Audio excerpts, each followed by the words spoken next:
Welcome to special analysis. నేను రమ్మ మండువా. ఈ రోజు అనాలిసిస్లో భాగంగా మనం తీసుకోబోతున్న టాపిక్ ఏంటంటే హిందూపురంలో బాలయ్య హ్యాట్రిక్ కొట్టడంలో సక్సెస్ అవుతారా అంటే ఈ రోజు జరుగుతున్న పరిణామాలన్నీ కూడా కొన్ని ప్రతికూల పరిస్థితులు ఉంటే బాలకృష్ణకు మరికొన్ని అనుకూలంగా ఉన్నాయనే చెప్పుకోవాలి. అయితే వీటన్నిటిని అధిగమించి ఈ రోజు ఆయన పూర్తి స్థాయిలో తన సినిమాలకు కూడా గ్యాప్ ఇచ్చి అక్కడ రంగంలోకి దిగే ప్రయత్నం చేస్తున్నారు. ఇక ఏకంగా ప్రచారమే చేస్తూ ఉన్నారు. సినిమాలకు కూడా బ్రేక్ ఇచ్చి తాత్కాలికంగా విరామం ఇచ్చి మరి ఈరోజు హిందూపూర్లోనే ఉండే ప్రయత్నం చేస్తున్నారు. అయితే ఈరోజు వైసీపీ నుంచి బరిలో దిగుతున్న వాళ్ళు కావచ్చు, వైసీపీ నుంచి అక్కడ ఆల్రెడీ ఎస్టాబ్లిష్డ్గా ఉన్న లీడర్స్ కావచ్చు, నిజంగా జగన్మోహన్ రెడ్డి వైపు నుంచి బాలకృష్ణ మీద ఫోకస్ పెట్టిన తీరు కావచ్చు, ఒక టఫ్ ఫైట్ అయితే బాలకృష్ణకు అక్కడ ఎదురు కాబోతుందని చెప్తున్నారు. అది కూడా ఒక మహిళా అభ్యర్థి రూపంలో. అయితే స్థానికంగా వైసీపీకి ఉన్న కొన్ని గ్రూప్స్ హిందూపూర్ వేదికగా వైసీపీలో ఉన్న మల్టీ గ్రూప్సే బాలకృష్ణ విజయానికి చేరువ చేస్తాయని కూడా ఒక చర్చ జరుగుతుంది విత్ ఇన్ ద వైసీపీలో కూడా. అయితే అక్కడ స్థానికంగా ఉన్న పరిస్థితులు మనం చూసినట్లయితే కూడా ఒక కురుబ సామాజిక వర్గానికి చెందిన అభ్యర్థిని అక్కడ బరిలో నిలపడం ద్వారా ఒక మహిళా సెంటిమెంట్ అన్న అంశాన్ని జగన్మోహన్ రెడ్డి ఈరోజు తెర మీదకి తీసుకొస్తూ ఉన్నారు. ఎలాగైతే లోకేష్ మీద మురుగుడు లావణ్యను పెట్టే ప్రయత్నం చేశారో ఆఖరి నిమిషంలో ఈరోజు అట్ ద సేమ్ టైం హిందూపూర్లో కూడా ఒక మహిళా అభ్యర్థి అన్న అంశాన్ని అయితే తెర మీదకి తీసుకొచ్చి ప్రచారం చేస్తూ వస్తుంది ఈరోజు వైసీపీ. సో ఎటు చూసినా బాలయ్యకి అది కత్తి మీద సామే అని చెప్పుకోవాలి బాలకృష్ణకు. బట్ ఇది అట్ ద సేమ్ టైం హిందూపూర్లో హ్యాట్రిక్ కొట్టాలని కూడా ఆయన ఫోకస్ పెట్టుకున్నారు. మరి హ్యాట్రిక్ ఎంతవరకు కూడా ఈరోజు కొట్టగలరు అనేది కూడా ఒక అంచనా అయితే, ఒక క్లారిటీ అయితే రాలేదనే చెప్పుకోవాలి. అందుకు స్థానిక పరిస్థితులు కూడా కారణం. అక్కడ మనం చూసుకున్నట్లయితే హిందూపురం అనేది ఎన్టీఆర్ ఫ్యామిలీకి, నందమూరి ఫ్యామిలీకి ఒక కంచుకోటుగా ఉంటూ వచ్చింది. అక్కడి నుంచి ఎన్టీఆర్ కానీ హరికృష్ణ కానీ రిప్రజెంట్ చేస్తూ వచ్చారు. అబ్దుల్ గనీ లాంటి వాళ్ళు టీడీపీ నుంచి సుదీర్ఘకాలం అక్కడ ఎమ్మెల్యేలుగా పనిచేశారు. కేవలం బాలకృష్ణ కోసమే గనీ లాంటి వాళ్ళని చంద్రబాబు నాయుడు పక్కన పెడతాం జరిగింది 2014 ఎన్నికల్లో. అప్పటిదాకా కేవలం టీడీపీ ప్రచారానికి మాత్రమే పరిమితమైన బాలకృష్ణ ప్రత్యక్ష ఎన్నికల్లో ఎంట్రీ ఇచ్చి ప్రయత్నం చేశారు 14 ఎన్నికల సమయంలో. దానిలో భాగంగానే ఆయనకి హిందూపూర్ టికెట్ ఇవ్వడం జరిగింది. హిందూపూర్ నుంచి ఎమ్మెల్యేగా గెలుచున్నారు బాలకృష్ణ. 14లో వైఎస్ఆర్సీపీ నుంచి నవీన్ నిశ్చల్, ఆయన కాంగ్రెస్ నుంచి వైఎస్ఆర్సీపీకి రావడం జరిగింది. నవీన్ నిశ్చల్ పోటీ చేస్తున్నారు బాలకృష్ణ మీద. బట్ బాలకృష్ణ చేతిలో ఆయన ఓడిపోవడం జరిగింది. ఇక ఆ తర్వాత చూసినట్లయితే ఎలాగైనా బాలకృష్ణను ఓడించాలనే నిశ్చయంతో జగన్మోహన్ రెడ్డి 2019 ఎన్నికల నాటికి ఇక్బాల్ను, మాజీ ఐపీఎస్ ఇంటెలిజెన్స్ ఐజీగా చేశారు ఆయన, మాజీ కర్నూలుకు చెందిన నేత ఇక్బాల్ను తీసుకొచ్చి పార్టీలో జాయిన్ చేసుకున్నారు. ఆయనకి టికెట్ ఇచ్చే ప్రయత్నం చేశారు. బట్ 2019 ఎన్నికల్లో ఇక్బాల్ను కూడా ఓడించి బాలకృష్ణ అక్కడ ఎమ్మెల్యేగా గెలవడం జరిగింది. ఇక ఓవరాల్గా చూసుకుంటే రాయలసీమ మొత్తంలో కేవలం 3 సీట్లు, అది కూడా కమ్మ సామాజిక వర్గానికి చెందిన సీట్లు మాత్రమే. ఏదైతే చంద్రబాబు నాయుడు, ఒకటి ఉరవకొండ నుంచి పయ్యావుల కేశవ్, 3వది బాలకృష్ణ. రాయలసీమ నుంచి కేవలం 3 స్థానాలు మాత్రమే ఆ రోజు టీడీపీని కైవసం చేసుకుంది 4 జిల్లాలకు సంబంధించి. సో అలాంటి ఒక ప్రతికూల పరిస్థితుల్లో కూడా బాలకృష్ణ గెలుచున్నారు.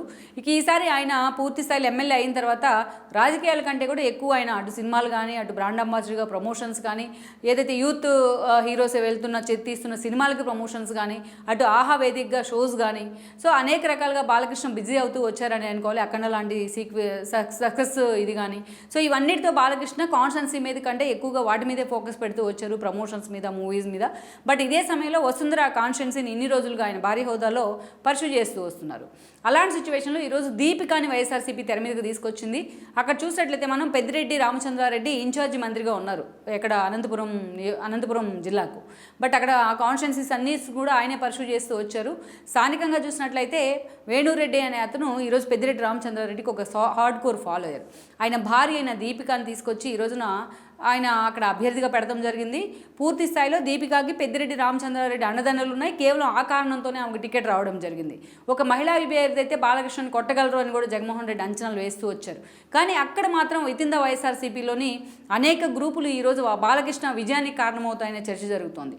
ఒకవైపు మనం చూసినట్లయితే చూస్తే నవీన్ నిశ్చల్ గ్రూప్ తమకు టికెట్ ఇవ్వలేదని ఆవేదనలో ఉన్నారు. ఆయన 2 సార్లు టికెట్ కోల్పోయామనే ఆవేదనలో.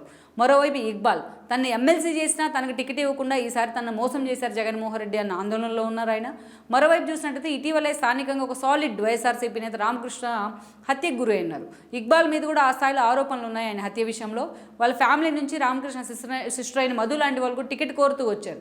కానీ వాళ్ళని కూడా పక్కన పెట్టారు. ఈరోజు వాళ్ళు ఇక్బాల్కి టికెట్ ఇస్తే మేము ఆయనకి యాంటీగా ప్రచారం చేస్తామంటూ వచ్చారు. ఈ క్రమంలోనే దీపికాకి టికెట్ ఇచ్చున్నారు. సో వాళ్ళు ఈరోజు మధుమతి అండ్ బ్యాచ్ కూడా ఈరోజు పూర్తి స్థాయిలో జగన్మోహన్ రెడ్డి మీద తీవ్ర వ్యతిరేకత వ్యక్తం చేస్తూ ఉన్నారు. సో ఇలాంటి పరిస్థితుల్లో ఇంతమంది టికెట్ రేస్లో ఉన్నప్పటికీ వీళ్ళందరినీ పక్కన పెట్టి కేవలం పెద్దిరెడ్డి రామచంద్రారెడ్డి కారణంగా దీపికా వైపే ఆయన మొగ్గు చూపడం జగన్మోహన్ రెడ్డి ఈరోజు మాత్రం అక్కడ స్థానికంగా చాలా సీరియస్గా హాట్ టాపిక్ అవుతూ వస్తుంది. దట్టు బీసీ ఓట్ బ్యాంక్ ఎక్కువగా ఉంది కాబట్టి, ముస్లిం మైనార్టీ ఓట్ బ్యాంక్ ఎక్కువగా ఉంది అక్కడ హిందూపూర్లో. ఒక కురుబ సామాజిక వర్గానికి చెందిన నేత అయితే, అది కూడా మహిళా నేత అయితే బాలకృష్ణకి ఈజీగా చెక్ పెట్టగలము అని కూడా జగన్మోహన్ రెడ్డి లెక్కలు కడుతూ వచ్చారు. ఆ దిశగా పెద్దిరెడ్డి కూడా ఆమెని జగన్మోహన్ రెడ్డిని కూడా అదే స్థాయిలో ప్రమోట్ చేస్తూ వచ్చారని అనుకోవాలి ఈ టికెట్ విషయంలో. సో ఈ క్రమంలోనే ఈ రోజున దీపిక ఈరోజు అక్కడ అభ్యర్థిగా పోటీ చేస్తున్నారు వైఎస్ఆర్సీపీ తరఫున. ఈ గ్రూపులందరినీ జగన్మోహన్ రెడ్డి ఏకం చేసే ప్రయత్నం చేసినా ఇప్పటి వరకు వాళ్ళు కలిసికట్టుగా పార్టీ కోసం ప్రచారం చేసిన సందర్భం అయితే లేదు. ఎవరికి వారే యమునా తీరే అన్నట్టుగా వైసీపీలో నేతల పరిస్థితి అయితే ఉంది. ఆ మొక్కటే అక్కడ వాళ్ళ హస్బెండ్తో కలిసి ఒక సోలో ఫైట్ అయితే చేస్తూ వస్తున్నారు దీపిక. మరి ఇదే బాలకృష్ణకి ఎడ్జ్ తీసుకొస్తుందని కూడా అంచనా వేస్తున్నప్పటికీ ముందు జాగ్రత్తతో ఈరోజు బాలకృష్ణ తన సినిమాలకు కూడా బ్రేక్ ఇచ్చారైనా అదే స్థాయిలో అక్కడ ఫోకస్ చేసే ప్రయత్నం చేస్తున్నారు. తాను గత 10 ఏళ్లుగా ఎమ్మెల్యేగా ఉండి చేసిన అభివృద్ధినే ప్రచారాస్త్రంగా మార్చుకొని వెళ్తూ ఉన్నారు. ఈరోజు ఎలాగైనా సరే అక్కడ హ్యాట్రిక్ కొట్టాలనేది ఒక అంచనా అయితే నందమూరి ఫ్యామిలీ నుంచి బాలకృష్ణ ఈసారి గెలిచినట్లయితే ఆయన మంత్రి పదవి రావడం ఖాయం, పార్టీ అధికారంలోకి వస్తాయన్న అంచనాలు కూడా వస్తున్నాయి.